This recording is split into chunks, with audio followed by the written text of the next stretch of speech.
Hello friends, and welcome back to a new video. Today I will be sharing with you a book haul. These are all books I've purchased in February mostly, and in January I was on a book buying ban, so as soon as February rolled around I broke that as soon as I possibly could, and I am trying to be better with the book buying this year in general. So for the next few months I probably won't be making any more big book purchases.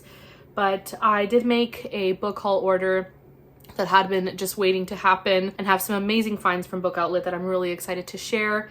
I also have a book box that I got in December and just haven't had a chance to share that or do an unboxing or anything like that. So I'll unbox it in this video. And then I have just a few more books here that I've picked up with gift cards I received for Christmas that I didn't use until February, and a birthday gift that I didn't receive until January because I just hadn't had a chance to see one of my very close friends. So all in all, I didn't do a whole lot of damage just because a lot of these were purchased obviously at much lower prices than the regular price, and then some of them were gifts as well. So I'm really excited to share all these books with you all. I am still working away at my morning coffee. This is a day that I have off from work, which is much needed, and I also wanted to say I haven't been able to upload as much as I was hoping to this month, and just in 2025 in general, it's been a crazy last couple of months, and February was insane. March is proving to be just as crazy busy, but it's life. So I appreciate you all for still being here, and some of you have also reached out and it means a lot. There just have been some things going on with my health, so I haven't been able to be as active in the booktube space as I really want to be in terms of even commenting and all of that on people's videos, but yada yada yada. Let's get on to the book haul, and then I will also share the unboxing for the literary book club box for December. The first book here I received as a birthday gift from a friend. I just didn't have a chance to see her until January, and that is this beautiful edition of Little Women by Louisa May Alcott. It is from the Cranford collection, and it is absolutely stunning. I am obsessed with this shade of purple and the little blue birds, and just everything about this is so beautiful. I do really like that the print is quite large throughout, so it's not super tiny print. There aren't any illustrations throughout, but there is one just on the cover there on the inside. And this one is just Little Women. It does not include Good Wives. But either way, I am just so excited to have this to add to my collection. I want to collect as many editions of Little Women as I can, as it is my favorite book of all time, and I don't think you can have too many editions of a book that you love. So I just think it's absolutely beautiful. I'm so thankful to my lovely friend for gifting me this, but that is Little Women. My dear friend Jen from Jen's Reading Life, and if you haven't checked her channel out, I highly recommend. She is the sweetest, and we have some crossover in terms of reading tastes. I will link her below, but she sent me Mrs. Polifax and the Whirling Dervish by Dorothy Gilman.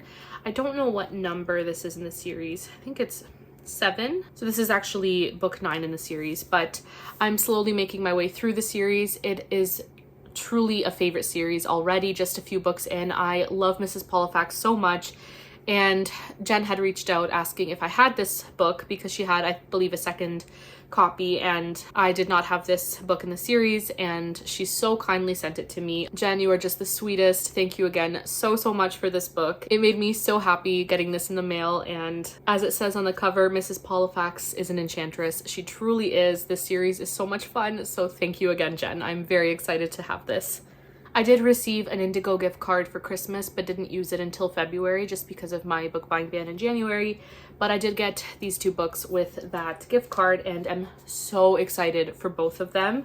The first book is Rembrandt is in the Wind by Russ Ramsey, Learning to Love Art Through the Eyes of Faith. And I was definitely influenced by Carolyn from the channel Cleopatra, and I'll have her channel linked below. She's quickly become a favorite booktube, just YouTube channel. She's incredible. She's getting her master's in history, I believe. But she recently read this book, and every single moment that she spoke about the book and shared some of the insights. It just sounded so beautiful and profound, and I've always loved art. I've never learned how to analyze it or how to be able to spot, oh, this is this artist and that's this artist. And I've also heard this is a good book to start with if you are interested in art and art history. So I'm really excited about this book, and I do believe the author is also a pastor, which is really interesting. So I feel he'll have an interesting perspective on the world of art, and I'm just really curious, and just the way that she spoke about this book makes me want to dive right in. But so many books, so little time. I did want to quickly mention it's not just about Rembrandt the painter. We also look at works of Vincent van Gogh and Caravaggio, Vermeer, Monet, and Monet is definitely a favorite of mine, so I cannot wait to dive in. The other book I treated myself to with the gift card was Jane Austen's Bookshelf, A Rare Book Collector's Quest to Find the Women Writers Who Shaped a Legend by Rebecca Romney. And a few videos back, I shared a video about Jane Austen related books that I want to read, and this was a book that I mentioned in that video. It just came out in February, so it's a new release, and I'm not usually a big new release type of person. I don't gravitate towards new releases as much, but this is a book I wanted to snatch up as soon as it came out, and I am so beyond excited to read it. And I do really like the inside summary, so I'll read it here. It says, long before she was a rare book dealer, Rebecca Romney was a devoted reader of Jane Austen. She read and reread all of her books, often wishing Austen wrote just one more. Oh, don't we all wish that? But Austen wasn't a lone genius. She wrote at a time of great experimentation for women writers, and clues about these women are sprinkled like breadcrumbs throughout Austen's work. Every character in Northanger Abbey who isn't a bore sings the praises of Anne Radcliffe. The phrase Pride and Prejudice came from Frances Burney's second novel, Cecilia. The women who populated Jane Austen's bookshelf profoundly influenced her work. So where had these women gone? Why hadn't Romney, despite her training, ever read them? And why were they no longer embraced as part of the wider literary canon? In Jane Austen's Bookshelf, Romney investigates the lives and work of the women writers whom Austen loved. Frances Burney, Anne Radcliffe, Charlotte Lennox, Hannah More, Charlotte Smith, Elizabeth Inchbald, Hester Lynch, Thrale Piozzi, and Maria Edgeworth. In each chapter, Romney explores how these women became writers, how they influenced Austen, and how they've been forgotten in the years since. Romney collects the once famed works of these writers, physically recreating Austen's bookshelf and making a convincing case for why these books should be placed back on the to-be-read pile of all book lovers today. This book will encourage you to look beyond assigned reading lists, question who decides what belongs where, and build your very own collection of favorite novels. I am so excited to dive in. I have read one book by Anne Radcliffe, The Mysteries of Udolpho, and I've read a couple books, Evelina and Camilla by Frances Burney, but I'm excited to learn more and to learn about these other women writers who I don't know really anything about. So very, very excited about this book. And speaking of Austen, I also picked up Lady Susan, The Watsons, and Sanditon in this Oxford World Classics edition. And I have read Lady Susan, but I have yet to read The Watsons and Sanditon. And this also has a couple other things in it. It has opinions of Mansfield Park, opinions of Emma, plan of a novel, and verses written by Jane Austen. I think they're her opinions on the novels she wrote, unless I'm mistaken. Okay, so it looks like Jane wrote down the opinions of people in her life who were reading these books. So, for example, opinions of Emma. Captain Austen liked it extremely, observing that though there might be more wit in Pride and Prejudice and a higher morality in Mansfield Park, yet altogether, on account of its peculiar air of nature throughout, he preferred it to either. My mother thought it more entertaining than Mansfield Park, but not so interesting as Pride and Prejudice. No characters in it equal to Lady Catherine and Mr. Collins. Well, that's so interesting, so I'm really curious about that. And there's a very, very small little collection of some short poetry that Jane Austen wrote as well. So I am very much looking forward to this, and I'm actually really looking forward to rereading Lady Susan. I remember just loving it and just cackling reading it. It was so ridiculous and over the top, and Lady Susan as a character was absolutely unreal, but so funny. So I'm very excited, and this cover is so great. I just love this cover so much. I love this edition. But I'm very excited to own this, and I am so excited to finally read Sanditon. I know it's an incomplete novel, but I feel like I'm missing out not having read it, and even though it's not part of the main works, her 6 works, it could have been a 7th, so I'm very much looking forward to it.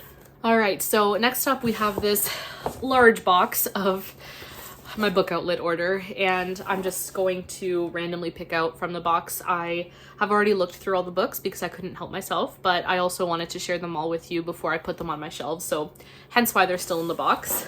Okay, so the first 3 books here are all by Rosanna M. White, who is an auto-buy author for me. Not all of her books are favorites. I have definitely found some of her books middle of the road, 3-star reads, but in general, for Christian fiction, which is a subgenre I've been kind of veering away from a little bit and just struggling with because all the books that I've been reading lately just feel like the same type of story recycled, and sometimes I'm in the mood for that, which is wonderful. Rosanna M. White is definitely the author I gravitate towards when I am in the mood for this type of historical fiction, and she is a great writer as well, so I'm really excited to have these.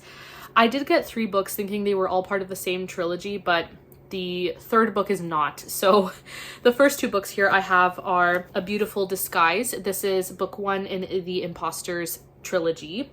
And then book 2 is A Noble Scheme. And then I got this book, which is Worthy of Legend, but this is book 3 in the Secrets of the Isle series. Book Outlet did not have the other, like the first 2 books in this trilogy, so either way, I'm glad I snatched it up because they were really good prices considering the American price is $17.99, but in Canada, full price for these are, it's expensive. So I will always snatch up Rosanna M. White if I see her books on Book Outlet. So I know nothing about these books. I see they are set in Edwardian London, at least this first series. Actually, all 3 books are. I won't read the summaries for these 2 books, but I will for this first one. It says, in Edwardian London, not all that glitters is gold, as a lady and an intelligence officer's secret mission takes them from the city's dazzling ballrooms to its covert intelligence offices. Left with an estate on the brink of bankruptcy after their father's death, Lady Marigold Fairfax and her brother open a private investigation firm for the elite to spy on the elite. Dubbed the Imposters Ltd., their anonymous group soon becomes the go-to for the creme of society who want answers delivered surreptitiously. But the many secrets Marigold learns about her peers pale in comparison to her shock when she and her brother are hired to investigate her best friend's father as a potential traitor. Sir Merritt Livingston has spent a decade serving the monarch in the field, but when pneumonia lands him behind a desk in the War Office Intelligence Division, just as they're creating a new secret intelligence branch, he's intent on showing his worth. He suspects an aristocrat of leaking information to Germany as tensions mount between the 2 countries, but he needs someone to help him prove it, so he turns to the imposters. No one knows who they are, but their results are beyond compare. Lady Marigold is determined to discover the truth for her friend's sake, and she's more determined still to keep her heart from getting involved with this enigmatic new client, who can't possibly be as noble as he seems. So that is A Beautiful Disguise, and as is usual with her novels, there are 2 main leads, and they end up being romantic interests for each other, so I kind of know what to expect going into her books, but I still love the ride and I love her writing, so I'm really looking forward to diving in and eventually getting books 1 and 2 so that I can read this one as well, but I'll first be focusing on The Imposters. This next book I had to get just because of how amazing the price was for a hardcover, and that is A Castle in the Clouds by Kristen Gear, and this one was translated from German to English. And I had it on my winter pile of possibilities, but just didn't get around to reading it. And hopefully at some point soon I will get to it. But it just sounds so fun and magical. Sophie Spark has her work cut out for her. As an intern at a grand European hotel, she has to deal with snooty guests and their mischievous children, handsome newcomers, and preparation for the famous New Year's Eve ball. But unexpected problems keep arising, and some of the guests are not who they pretend to be. Sophie soon finds herself in the middle of a perilous adventure and at risk of losing not only her job, but also her heart. I am very intrigued by this book, and I love that cover so much. So that is A Castle in the Clouds, and I had to snatch this up.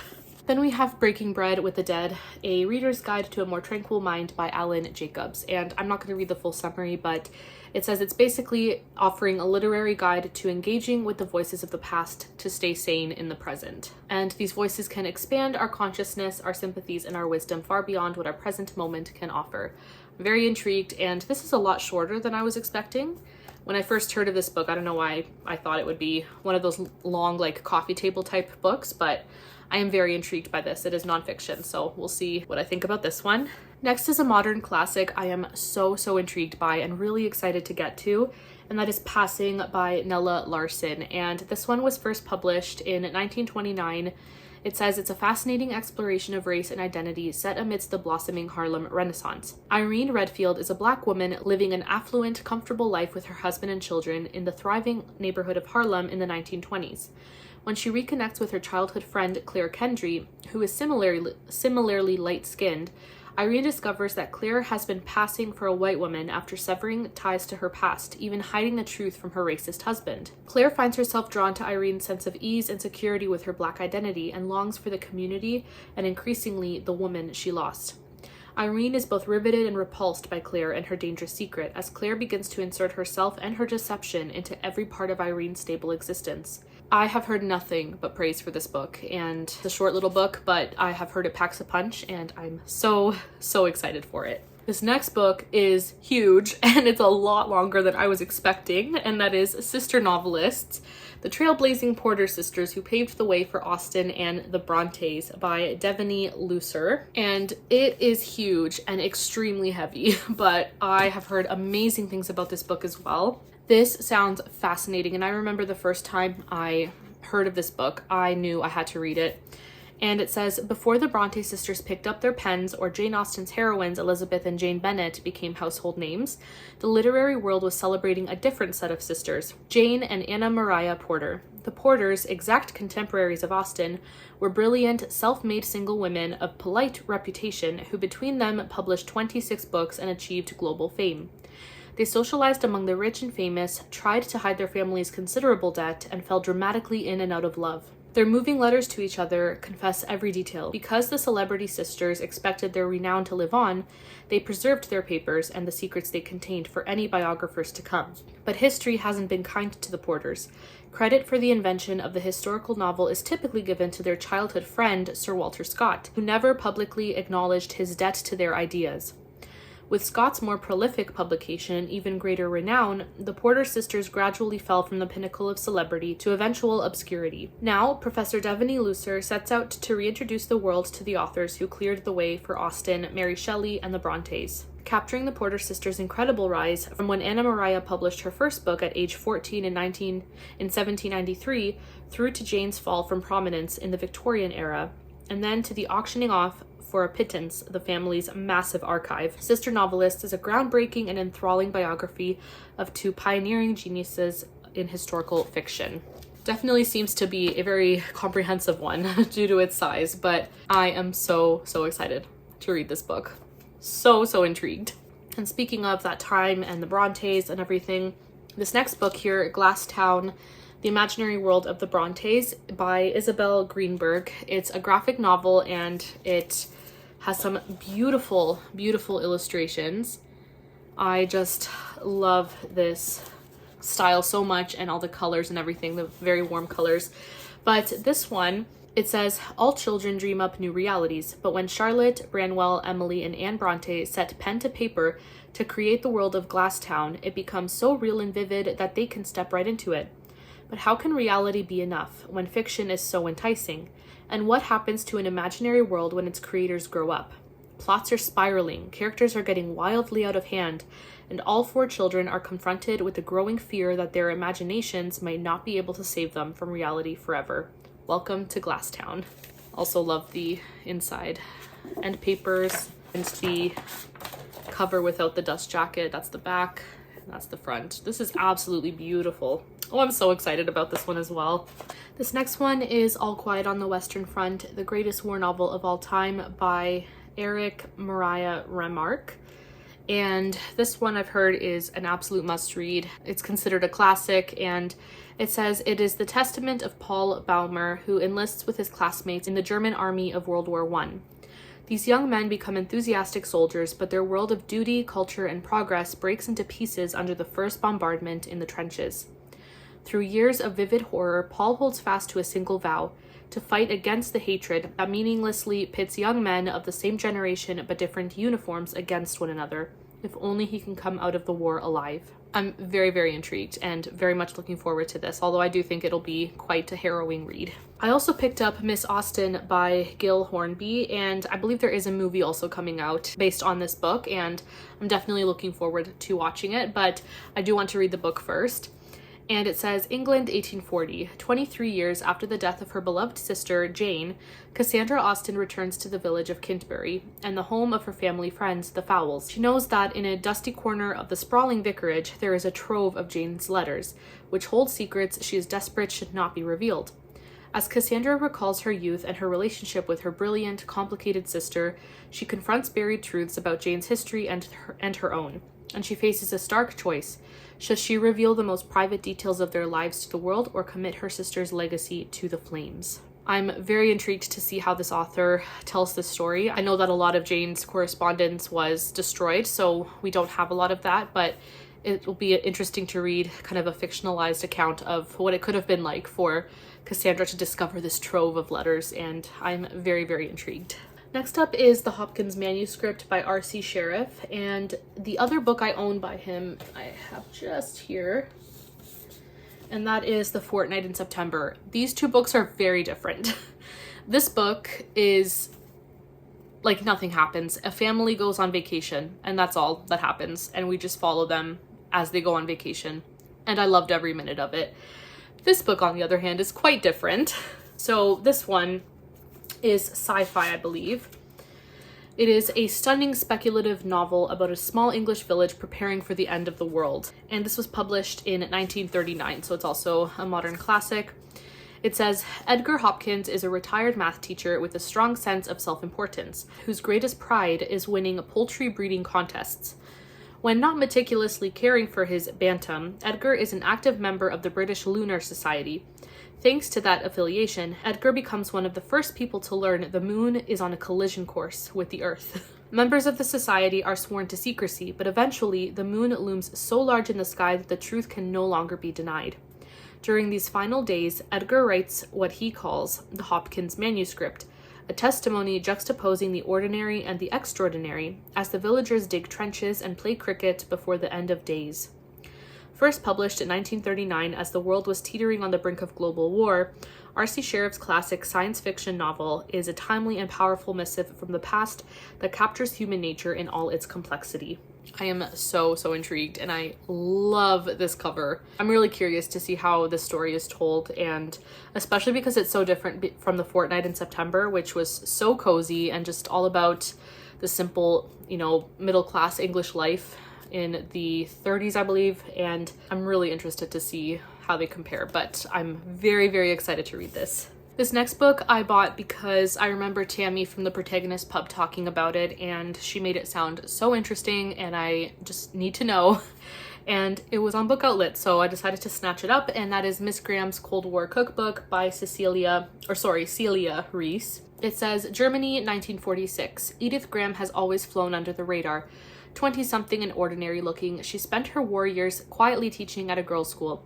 But peacetime, it promises another decade of living with her stuffy, genteel parents, so Edith applies for a job with the Control Commission in Germany, which hires civilians to work in the zone of occupation. To her surprise, she's recruited as a spy. It turns out Edith is perfect spy material, single with a college degree in German. And there's another thing. Edith's cousin went to Oxford with the hunted war criminal Count Kurt von Stevenau, whom Edith remembers all too well from before the war. Her job is to find him.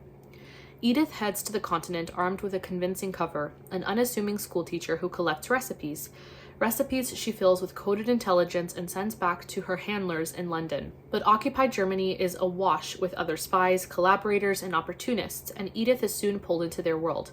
The closer she gets to uncovering von Stevenau's whereabouts and the network of people who still support him, the greater the danger. I am so intrigued. I have never read a book set in Germany right after the end of World War II, so I'm really curious to see kind of what the political situation was like then, and I'm curious to see how recipes are involved in the story as well, because I do enjoy when food is involved, so I'm really curious, and Tammy has sung this book's praises, so very, very hopeful that I will love this one. Then we have a middle grade, which is The War That Saved My Life by Kimberly Brubaker Bradley. And I have yet to read anything by this author, but I've heard amazing things. And this one was a Newbery Honor book, and I've just heard fantastic things about this book. It says Ada is 10 years old and has never left her one-room apartment. Her cruel mother is too humiliated by Ada's twisted foot to let her outside. So when her little brother Jamie is shipped out to London to escape the war, Ada sneaks away to join him. Ada and Jamie are forced upon Susan Smith, a woman used to having only herself to care for. At Susan's home, Ada teaches herself to ride a pony, learns to read, and watches for German spies. She even begins to trust Susan, and Susan begins to love Ada and Jamie. But in the end, will their bond be enough to hold them together through wartime, or will Ada and her brother fall back into the hands of their mother? That sounds really sad, but I'm very excited to read this, and I don't read enough middle grade, so definitely intrigued. And the last 5 books are all Shakespeare plays, and I'm not gonna go into what they're all about, but I'll just quickly mention them. We have King Lear, and these are all the Folger Shakespeare editions. And when I saw these on Book Outlet, I knew I had to grab them because it is a favorite edition of mine. Besides the No Fear Shakespeare, the Folger Shakespeare Library edition is fantastic. I love them so much. So King Lear I had to grab. Then we have Twelfth Night, Macbeth, which I did read in high school, but remember very little about. So I'm counting it as unread, even though I did read it. The first 3 were mass market paperbacks, and these next 2 are just the full size. But we have Timon of Athens. And this last one is deceptively larger than Timon of Athens. They're basically a similar length, but just the paper thickness and font size as well makes this one look bigger. But the last one is Troilus and Cressida. And I am just so excited. I really do love Shakespeare. Do I read enough of his plays in a year? No. I need to get on it and read more, but I am so excited to add to my collection, and I have the goal of collecting every single one of his plays, just because when I read them, I need to be physically reading them, underlining things I don't understand, writing what it means beside it, watching or listening at the exact same time that I'm reading it with my eyes. Like, I need to be as immersed in it as possible. So it's not one of those types of books where I can just listen to the audiobook or, you know, get it from the library. Like, I need my copy that I can just destroy with notes and everything. And to find these on Book Outlet, that made me very happy. So these are the Shakespeare plays I got. And last but not least, I will be unboxing the Literary Book Club box for December. And I've already opened it and looked through everything, but I just haven't taken anything out and put anything to use yet. I wanted to share everything in this box before I start using the items. I love the Literary Book Club so much. They have items that you're meant to open at different points in the book that's in the box, and you know what book you're getting as well. It's never a surprise what the book is.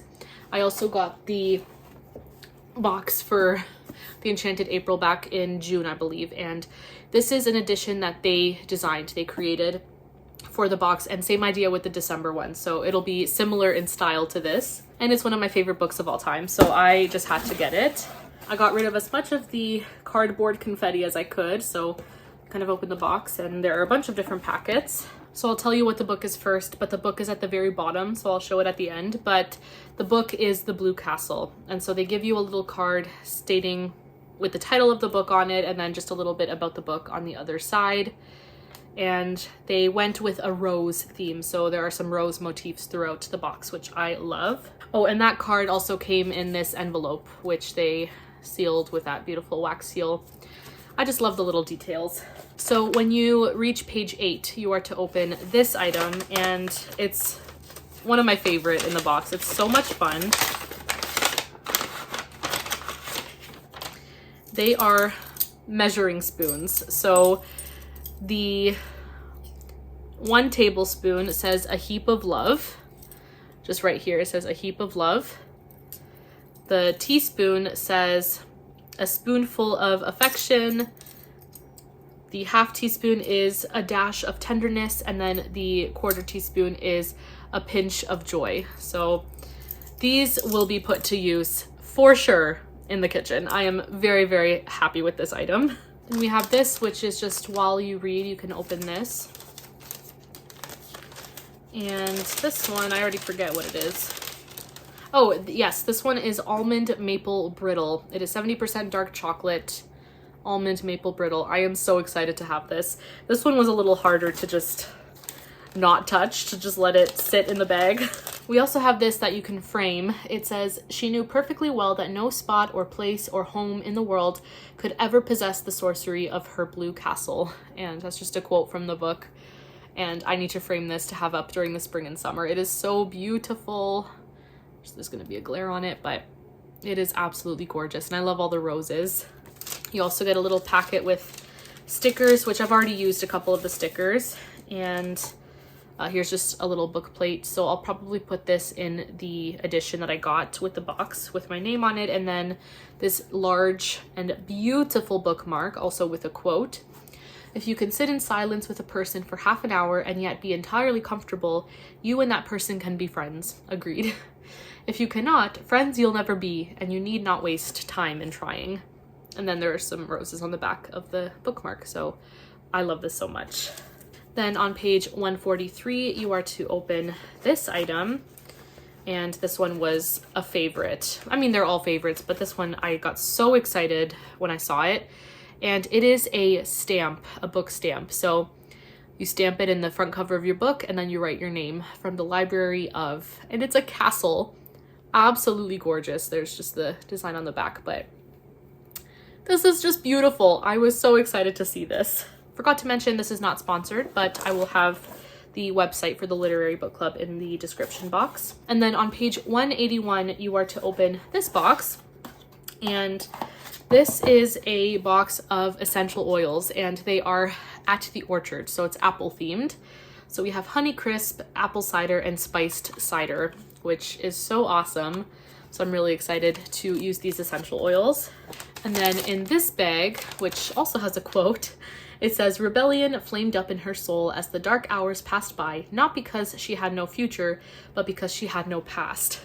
And in this bag, we are given a planner, which is so beautiful, and it's covered in roses as well. It's a 12-month planner. You can use it really for any year. So it will give you kind of like a blank calendar, and you can write in the days that correspond to whichever month and year you're in. And then it'll show up, it'll have the weeks set up like this. So it's not specifically for 1 year, which I really like, but it is a 12-month planner. So that was a really nice item. And last but not least, the beautiful edition they designed for this book box, and you can only get it through the Literary Book Club, is this stunning edition of the Blue Castle. I am obsessed with the sprayed edges with roses, and there's the back, and it matches so nicely with the Enchanted April. I love that, the purple and the pink. Oh, I love it so much. And this one, there's the inner cover there. There aren't very many illustrations, but the ones that are just adorable. There's one there. I'm obsessed with this. And when I reread the book, I will be reading it from this edition. I often alternate between saying Anne of Green Gables is my favorite Ella Montgomery book and The Blue Castle is my favorite. The thing is, they're so different. Anne of Green Gables is just full of childlike wonder and whimsy and everything. And The Blue Castle, while it still has that whimsy and wonder in it, I do love that it is an adult main character. The main character is 29 and it's her romance. And oh, it's so hard. It's so hard to decide which one's my favorite. But as of now, I do lean more towards The Blue Castle being my favorite Ella Montgomery book. And I just love this edition so much. I am absolutely obsessed. So that is the Literary Book Club book and the box for December. And those are the books that I wanted to share with you all that I've purchased throughout February, and then some are also carryovers from December. But if you've read any of these books, I would love to hear your thoughts below. If you liked the books, didn't like the books, I would just love to hear what you thought of the books. I'm very, very excited for each of these books, but I definitely will be reining back and not buying as many books this year. It's really important to me that I continue to work on my physical TBR. I am really happy though to say I think my physical TBR, like the ratio of books that I have that are unread compared to read, I think about a third of the books that I own are unread, which I'm really happy about, but I would like to get that number even lower. Sometimes I feel really overwhelmed when I see the number of books that I own that are unread, but at the same time, I love having a large selection of books to pick from for when I'm in the mood. But anyways, I am just really excited for these books. And friends, thank you all so much for watching. If you've stuck around to the end of the video, thank you so much. I appreciate each and every one of you for taking time out of your day to watch my videos. It means the absolute world. I really do appreciate you more than I can express. I love this community. Thank you all so much for being here. But that's it for this video, friends, and I will see you in my next one. Bye.